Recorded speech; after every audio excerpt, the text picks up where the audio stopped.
गुरुजी तुम्ही मला माफ केलत ना?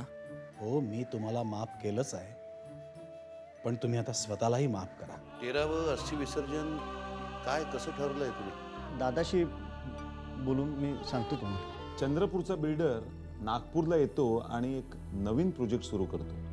यामागे नक्कीच त्याचा काहीतरी मोठा हेतू असणार. सगळं जमायला लागलं तर शार्दूलला. हा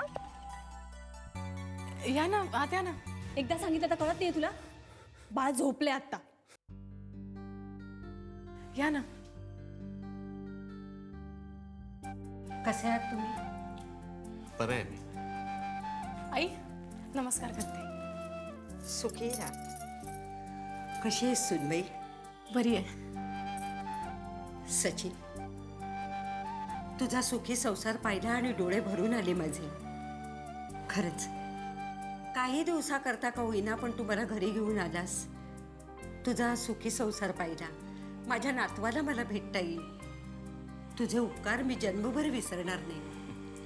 का तुला उपकार मानायचे असतील ना तर आपल्या सुनबाईचे मान. तिने हट्ट धरला म्हणून आम्ही हे सगळं केलं. खरंच सुनबाई, तुझ्याचमुळे हे सगळं झालं. हा सुखी संसार पाहता आला, माझ्या नातवाला मला भेटता येईल. तुझे उपकार. अहो काय बोलताय आई तुम्ही? हे हा हक्क आहे तुमचा. मी काहीच केलं नाहीये विशेष. खरंच गुणाची आहे ग माझी सुनबाई.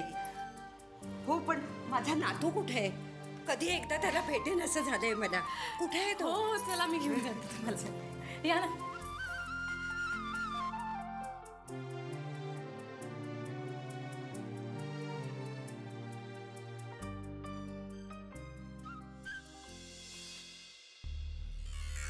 हो ऐशी, म्हणजे आता त्या वेड्याला देखील हळूहळू अक्कल यायला लागली म्हणायचं. त्यालाही आत्तापर्यंत कळलं असेल ना तू काय चीज असते. Great, very nice. आपण ठरवलेला प्लॅनचा पहिला टप्पा तरी मी गाठलाय. शार्दूल आता हळूहळू माझ्या जाळ्यात अडकत चाललाय. त्याला मी आवडायला लागले. इनफॅक्ट माझ्या व्यतिरिक्त त्याचं पान सुद्धा हलत नाही आता. आणि म्हणूनच आज त्याने तुला स्वतःहून मिठी मारली, राईट? येस. हो, पण शिल्पा, आपल्याला इतक्यातच थांबून चालायचं नाही. त्या धनाजी मानेकडून किंवा त्या नेहाकडून जर पैसे उकळायचे असतील ना तर त्यांच्या घरात एक खूप मोठी घटना घडायला पाहिजे, ज्याच्यावरून आपण त्यांना ब्लॅकमेल करू शकतो आणि पैसे उकळू शकतो. आणि हे सगळं करायचं असेल तर शार्दूल कम्प्लिटली तुझ्या हाताखालचं खेळणं व्हायला पाहिजे. तू जे सांगशील ते तो करेल, तू जे बोलशील ते तो ऐकेल. तुला कळतंय ना मी काय म्हणतोय ते? तू आता फक्त बघ मी काय करते ते. त्या शार्दूल मानेचं नाही बुजगावणं केलं ना तर नावाची शिल्पा नाही. हां हां हां, पण जरा सांभाळून. हे म्हणजे त्याला अडकवता अडकवता तू त्याच्यात अडकली नाहीस म्हणजे मिळवलं. कहीं ऐसा ना हो जाए की शिकारी खुद शिकार बन जाए. नाही तर आम्ही बसायचो इकडे बोंबलत. काय वेडायस का तू? असं होणं शक्यच नाही.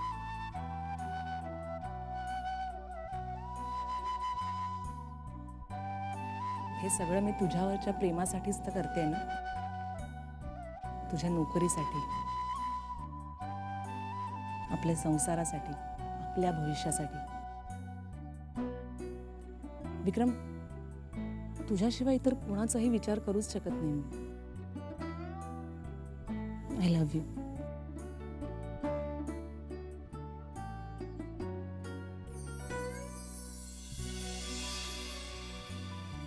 I love you too. मला तुम्ही, मी वाटच पाहत होते तुमची. जेवलीस तू? नाही. का नाही जेवलीस? तुला किती वेळा सांगितलं माझ्यासाठी थांबत जाऊ नकोस, वाट बघत जाऊ नकोस, तू जेवून घे. तुला किती वेळ सांगायचं? येऊन आला.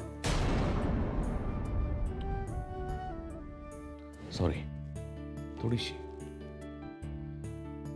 नागपूरमध्ये खूप ऊन होतं ग, थकलो दिवसभर उन्हात काम करून, म्हणून 2च पेक पेले. सॉरी. आदित्य जेवला? जेवून झोपला सोना. आणि पिल्लू? ती तर कधीच झोपली. मग आता तू पण जेव पटकन आणि झोप. काय बघतीयस तू? I am perfectly all right. मी बघ किती व्यवस्थित बोलतोय. मला काही नाही झालेलं. मला कसली चिंता आहे आता? तू एवढं सांभाळतेस माझ्या घराला, माझ्या मुलीला, माझ्या भावाला. I said I am sorry. I am proud of you. I love you Asavari. Shardul, काय रे, काय झालं? तुला चहा हवाय का? हा, मग काय झालंय तुला? मी रागावलो आहे. बापरे. रागवलंयस? कुणावर? तुझ्यावर. माझ्यावर? का म्हणून? तू मला बाळाशी खेळू नाही देत ना, म्हणून. शार्दूल, अरे बाळ लहान आहे की नाही आपलं, त्याला अजून नाही खेळता येत तुझ्याशी, म्हणून खेळू देत नाही. मग तू कशी खेळतेस त्याच्या बरोबर? त्याला कडेवर उतरून घेतेस, त्याच्याशी बोलतेस, त्याला गाणं पण म्हणून दाखवतेस. मला मात्र काहीच करू देत नाहीस तू. तो फक्त तुझा नाही आहे, माझा पण आहे. हो, तुझा पण आहे.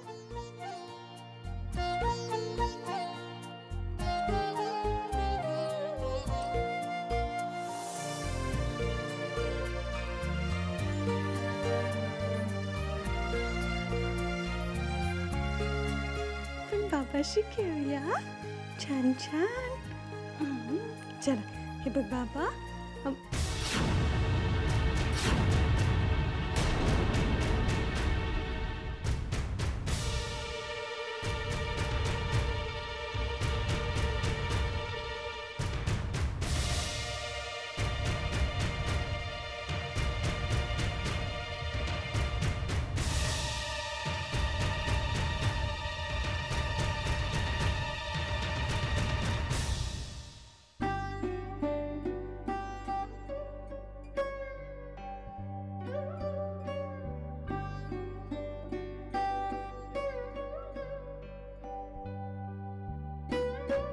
काय बिनसलंय ना याचं, काहीच कळत नाहीये.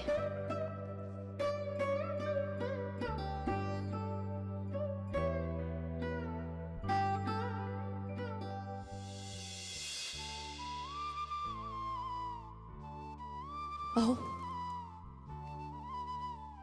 हर्षदाच्या वडिलांचा फोन आला होता. काय म्हणाले? म्हणजे मी नाही बोलले, आधीशी बोलणं झालं त्यांचं. अस्थि विसर्जनाविषयी विचारत होते. मी बोलतो त्यांच्याशी. आणि आज आधीला डॉक्टरांकडे जायचंय ना? मी ड्रायव्हरला सांगून ठेवलंय, तो घेऊन जाईल त्याला. आज मला जमणार नाहीये, सो आदित्य कदाचित टाळाटाळ करेल. तू जरा लक्ष ठेव. तुम्ही अजिबात काळजी करू नका, मी आहे ना. निघू? आणि हे बघा, वेळेवर जेवणार. तू अजिबात काळजी करू नकोस.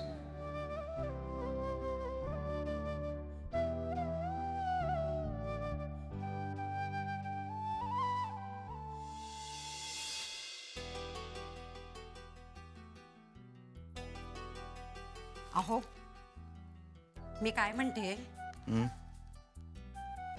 अहो ऐका ना. सदान कदा त्या पेपरात डोकं खुपसून बसलेले असतात. काय असतं काय एवढं त्या पेपरात? ती वाचल्याशिवाय कसं कळेल? कारण तरी काय उपयोग? नेहमीच चोऱ्या, खून, दरोडे, मारामाऱ्या. तुम्ही काही करू शकता त्याबद्दल? नाही ना? मग कशाला उगाच वाचायचा तो पेपर? मग काय करू? अहो, काय करू काय? बायको एवढ्या दिवसांनी घरी आली, तिच्याशी 4 प्रेमाचे शब्द बोलायचे. पण नाही, सदान कदा त्या पेपरात डोकं खुपसून बसलेले असतात. हे बघ, मला फुकट गप्पा मारायला आवडत नाहीत आणि ते तुझ्याशी गप्पा कल्पना सहन होत नाहीये.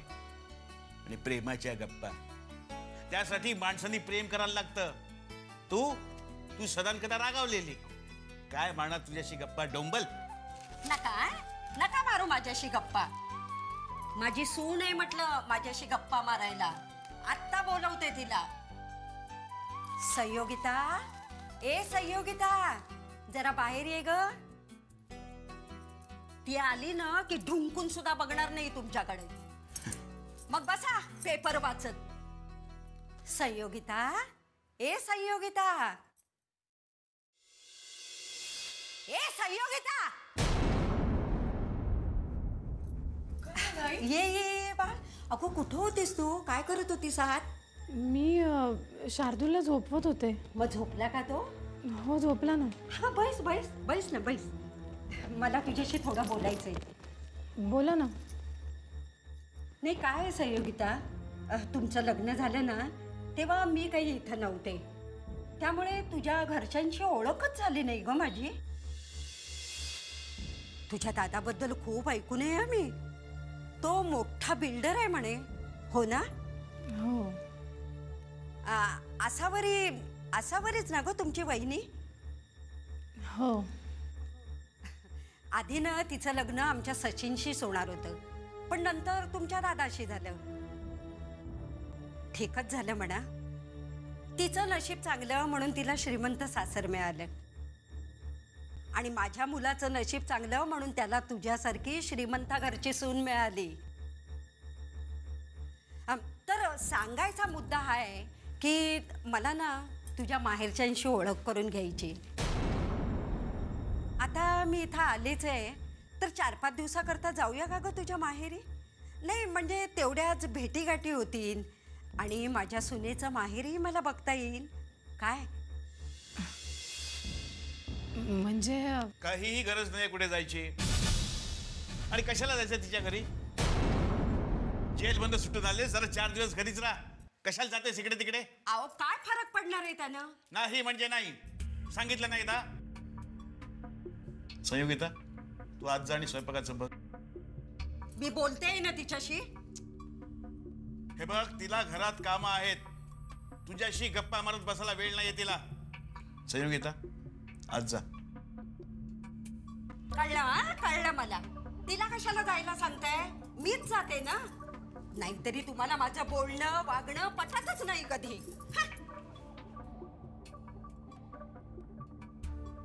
बाबा तू काळजी करू नकोस, मी बघतो. जा तू आज जा.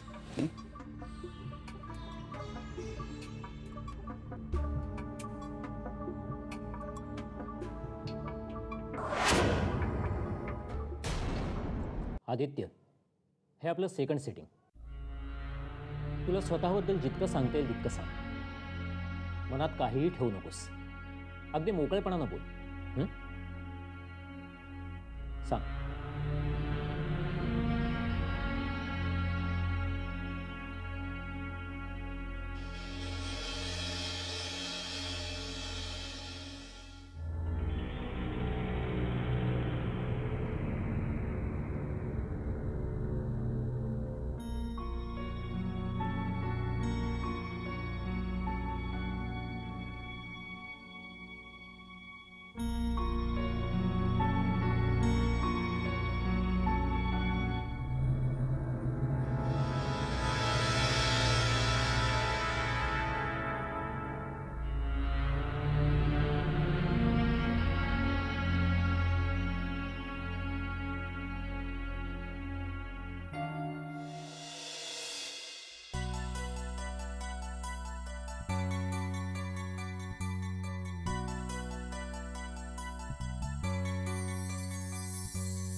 हॅलो. हॅलो सावरे, बाबा बोलतोय आष्टीहून. हां, तुम्ही मुंबईला होतात ना? गेलो होतो, पण आता इथे आलोय आणि आपल्या अंतरालाही बरोबर घेऊन आलोय. काय? अंतरा आली आष्टीला? हो. तुला बोलायचंय का तिच्याशी? हो हो, द्या ना तिला फोन द्या. एक मिनिट हा. अंतरा, ए अंतरा. आले आले.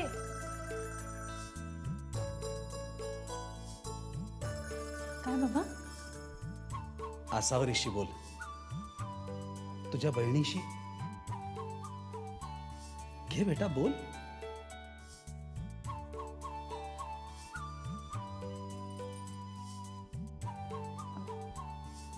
हॅलो. अंतरा, कशी आहेस तू? मी बरी आहे.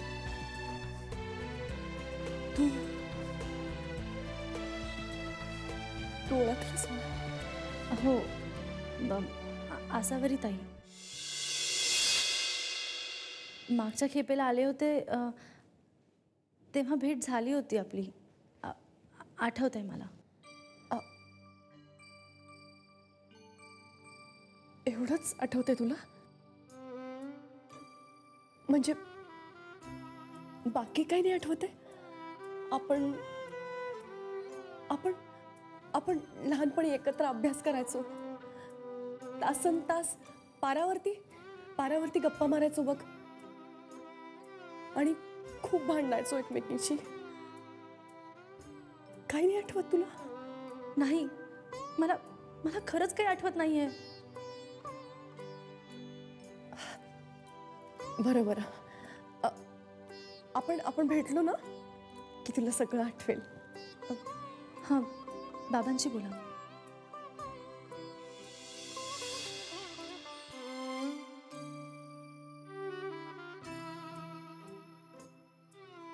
हॅलो. बाबा, तिला काहीही आठवत नाहीये. ती आपली अंतरा असली तरी सध्या ती इथे मोगरा म्हणूनच वावरतीये. खडूने लिहिलेली पाटीवरची अक्षरं पुसून टाकावीत तशी काळाने भूतकाळातल्या सगळ्या आठवणी पुसून टाकल्या आहेत तिच्या. तिचं पूर्व आयुष्य म्हणजे तिला जणू काही एक कोरी पाटीच आहे, दुसरं काहीही नाही. पण बाबा एक सांगू, ही पाटी पूर्णपणे कोरी नाहीये. तिच्या जुन्या आठवणी आत्ता धुसर झाल्या असतील, पण त्या तिच्या मनात कुठेतरी आहेत. त्या आहेत बाबा. आपल्याला फक्त त्या पाटीवरची अक्षरं पुन्हा गिरवायची आहेत. तिला सगळं आठवेल बाबा, सगळं आठवेल तिला. मी तिला एकदा भेटते.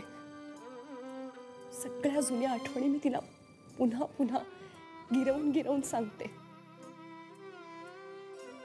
माझी खात्री आहे बाबा, तिला नक्की सगळं आठवेल.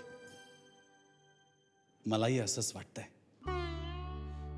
मी जमलं तर तुझ्याकडे नक्की घेऊन येतो तिला. नाहीतर तू इथे येऊन जा.